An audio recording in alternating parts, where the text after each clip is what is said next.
নায়িকা পরীমনির প্রথম স্বামী নিহত। চিত্রনায়িকা পরীমনির সাবেক স্বামী ইসমাইল হোসেন এক সড়ক দুর্ঘটনায় মারা গেছেন। শিবচর হাইওয়ে থানার অফিসার ইনচার্জ বিষয়টি নিশ্চিত করেছেন। তিনি জানান, শুক্রবার ২২ নভেম্বর ভোররাতে ঢাকা-ভাঙ্গা মহাসড়কের মাদারীপুরের শিবচরের পাঁচচর এলাকায় দুর্ঘটনাটি ঘটে। কিভাবে এ দুর্ঘটনা ঘটেছে তা নিশ্চিত হওয়া যায়নি। ঘটনায় আইনানুগ ব্যবস্থা নেওয়া হয়েছে। ২০১২ সালের ২৮ এপ্রিল শামসুন নাহার স্মৃতি ওরফে পরীমনির সঙ্গে তার বিয়ে হয়েছিল।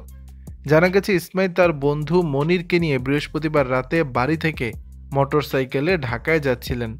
ভোরে ঢাকা-ভাঙ্গা এক্সপ্রেসওয়েতে পেছন থেকে একটি ট্রাক তাদেরকে ধাক্কা দিলে ইসমাইল ও তার বন্ধু মনির গুরুতর আহত হন। স্থানীয়রা তাদেরকে উদ্ধার করে ঢাকা মেডিকেল কলেজ হাসপাতালে নিলে চিকিৎসক ইসমাইলকে মৃত ঘোষণা করেন, আর মনিরকে প্রাথমিক চিকিৎসা দিয়ে আগারগাঁও পঙ্গু হাসপাতালে ভর্তি করা হয়। পঙ্গু হাসপাতালে মনিরের একটি পা কেটে ফেলা হয়েছে। এদিকে শুক্রবার রাতে ইসমাইলের লাশ বাড়িতে নিয়ে আসা হলে এলাকায় এক হৃদয় বিদারক দৃশ্যের অবতারণা হয়। দর্শক, বিষয়টি নিয়ে আপনাদের মতামত জানাবেন নিচের কমেন্ট বক্সে।